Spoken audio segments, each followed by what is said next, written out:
Rajiv sir study point में सभी छात्रों को हार्दिक स्वागत अभिनंदन करता हूं। आज हम कक्षा 10 उत्तर प्रदेश 2023 सामाजिक विज्ञान बहुविकल्पीय प्रश्न लेकर आए हैं और ये 15-16 नंबर लेके आया हूं। जरूर इसमें से 100% 10 क्वेश्चन फंसेगा और ये बहुविकल्पीय प्रश्न जो होते हैं सबसे महत्वपूर्ण क्वेश्चन होते हैं। एक नंबर साइलेंट होता है, 100% एक नंबर आपको मिल जाते हैं हर क्वेश्चन से एक नंबर। तो ये बहुत इंपॉर्टेंट है, एक बार हमारा वीडियो देख लीजिए और ये आपका बहुविकल्पीय प्रश्न इसी से मैं तैयार कर देता हूँ। आइए हम सबसे पहले देर न करते हैं फ्रांस की क्रांति। फ्रांस की क्रांति कब हुई बच्चा? तो फ्रांस की जो क्रांति हुई है आप समझ सकते हैं फ्रांस की क्रांति कब हुई। 1788, 1789, 1790, 1787। आप क्या मारेंगे? ये बहुत ही क्वेश्चन कई बार पूछा है, ये समझ परीक्षा की दृष्टि से सबसे मजबूत है बच्चा। तो 1789 में फ्रांस की क्रांति हुई है। आइए देखते हैं, राष्ट्रवाद का प्रारंभ किस देश से हुआ है? भैया देखिए, हमारे यहाँ पहले राजतंत्र था। राजतंत्र मतलब राजा को हटाने के लिए राष्ट्रवाद पैदा किया गया। राष्ट्रवाद का मतलब होता है जो देश से प्रेम करे, जो देश से प्रेम करता है उसे हम राष्ट्रवाद कहते हैं। तो राष्ट्रवाद का सबसे पहला कहाँ हमारे यहाँ केस आया? तो सबसे पहले हमने फ्रांस में, आपने नाम सुना होगा, फ्रांस में किसका नाम सुने होंगे भैया? उस समय राजा जो थे लुई 14वें, 15वें, 16वें को हटाने के लिए बात हुई थी, इसलिए फ्रांस में राष्ट्रवाद का उदय हुआ था। सबसे पहले फ्रांस में राष्ट्रवाद का उदय हुआ था प्यारे बच्चों। और ये हम चलते हैं तीसरे क्वेश्चन में, चलते हैं तीसरे मोड़ में चलते हैं। नेपोलियन का संबंध किस देश से है? कई बार प्रश्न आया है बेटा, यही क्वेश्चन पूछता है कि नेपोलियन का संबंध किस देश से है। अरे तो मैं 2 बार लिख डाला हूँ भाई, कोई दिक्कत नहीं है, 2 बार हो गया है। तो भैया देखिए, नेपोलियन वही है, नेपोलियन बोनापार्ट। आपने नाम सुना होगा नेपोलियन बोनापार्ट, आपने नाम सुना होगा, यही है नेपोलियन बोनापार्ट जो इन्होंने पूरे तहलका मचा दिया था पूरे भारत, मतलब देखा जाए तो ये विश्व में। तो नेपोलियन बोनापार्ट कहाँ का रहने वाला था भैया? तो आइए हम चलते हैं। जो देखिए भाई, यहाँ दोनों क्वेश्चन एक ही है। जर्मनी का था, इटली का था, फ्रांस का था, इंग्लैंड का था। तो भैया क्या मारेंगे प्यारे बच्चों, क्या मारेंगे आप लोग? तो आप लोग मारिए फ्रांस का था। समझे बच्चा? फ्रांस का था। देखिए ये भी वही है, सेम सेम है, मतलब क्वेश्चन वही हो गया हमारा, सेम टू सेम। चलिए हाँ, ये कोई इंपॉर्टेंट और है। असहयोग आंदोलन का मुख्य कारण क्या था? भैया असहयोग आंदोलन क्यों ले आया गया, इसका क्या मजबूरी बनी? ये कई बार परीक्षाओं में एकदम 100% है, वही असहयोग आंदोलन। ये असहयोग आंदोलन कब चालू हुआ? सबसे बड़ी बात क्या होती है, असहयोग आंदोलन किसने चालू किया? 1920 में चालू हुआ। किसने चालू किया भैया? गांधी जी ने चालू किया। अब आप समझ सकते हैं, गांधी जी ने चालू किया था। अब आप समझ सकते हैं बच्चा, गांधी जी ने चालू किया।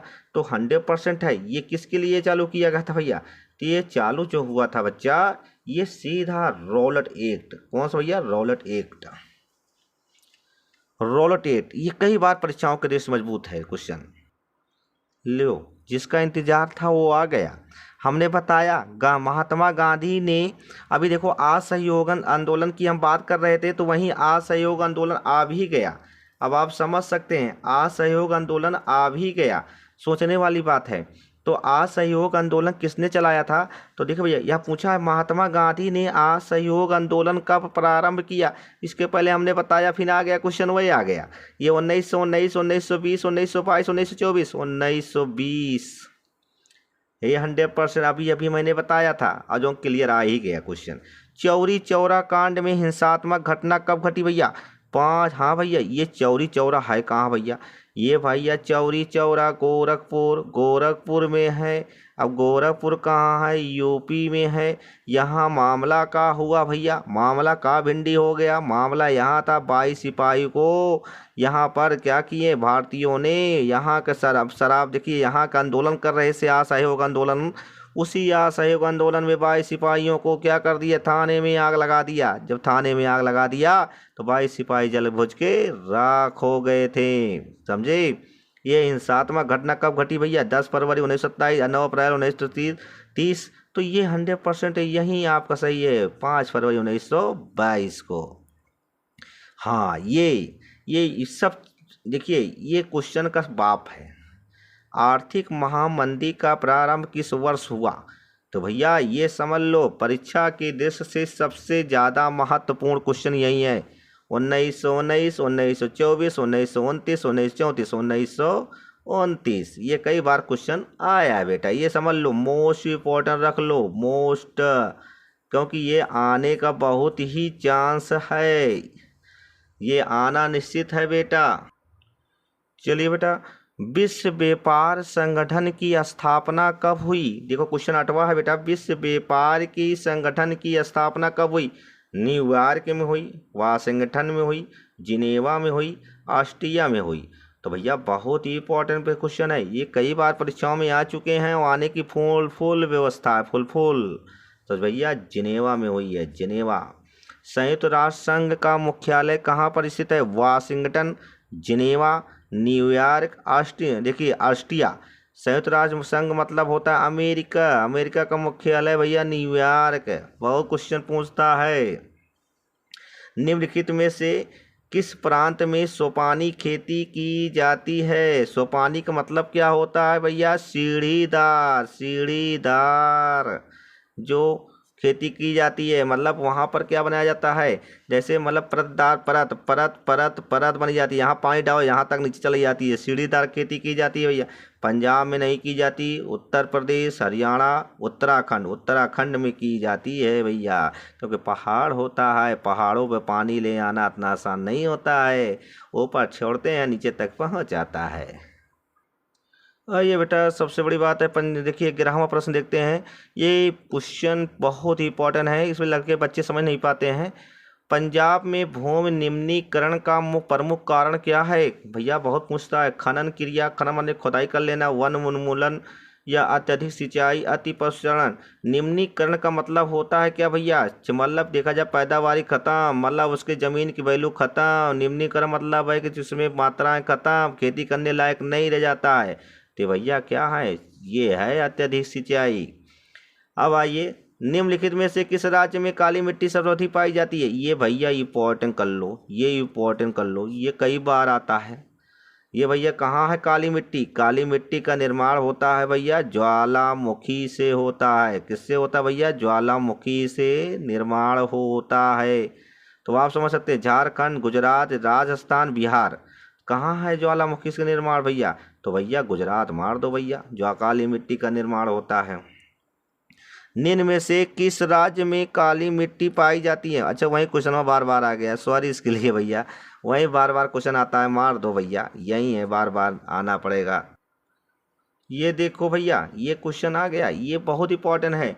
चिपको आंदोलन, चिपको आंदोलन किससे संबंधित है भैया? मुद्रा संरक्षण, वन संरक्षण, जल संरक्षण, वायु संरक्षण।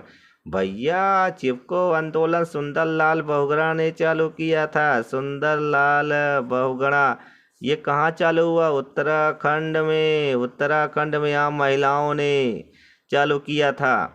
तो ये भैया वन रोपण, वृक्ष के ऊपर चिपक गए थे, चिपक गए थे। कौन चिपक गया था भैया? सुंदरलाल बहुगुणा। निम्न में से कौन सा नर्मदा नदी पर निर्मित बांध है भैया? बहुत इंपॉर्टेंट है परीक्षा के दृष्टि से, इंपॉर्टेंट लिख लो भैया परीक्षा के दृष्टि से। गांधी सागर बांध, राणा प्रताप सागर, सरदार सरोवर। देखो सरदार पटेल बांध, बताइए दो बार हो गया, कोई बात नहीं है, बात एक ही सही है, सबको सरदार सरोवर, सरदार पटेल। देखो कितना बढ़िया मतलब फंसाने का काम कर दिया भैया, यही आपका है सरदार सरोवर बांध, समझे? तो देखिए निम्नलिखित में कौन सी रेशेदार फसल है? ये बहुत ही परीक्षा के दृष्टि से सबसे इम्पोर्टेंट है बच्चा, कई बार पूछा है। क्या है? जूट है, जौ है, काफ़ी है, रबड़ है। तो भैया रेशेदार जो सुतरी टाइप निकलती हो उसे कहते हैं रेशेदार। क्या हो सकता है? जूट, जूट, आप यही मारिए। तो बच्चों मेरा ये वीडियो अगर आपको अच्छा लगा हो, मेरा वीडियो अच्छा लगा हो तो आप लाइक और सब्सक्राइब करो, ताकि और जानते हैं बेल आइकन के बेल घंटी को ज़रूर दबा दो, ताकि आने वाले हर वीडियो आपको मिलते रहें। और आपको समझ लीजिएगा कि सामाजिक विज्ञान का 70 में आप 65 लेके जाएंगे, 101% है। 70 में 70 कुछ नहीं कहा जा सकता, 70 में 70 लाने का मैं प्रयास करूंगा। हमारे वीडियो के साथ बने रहिए, रोज़ बने रहिए, और आपको 100% सफलता ले आऊँगा। बहुत बहुत धन्यवाद प्यारे बच्चों सबको।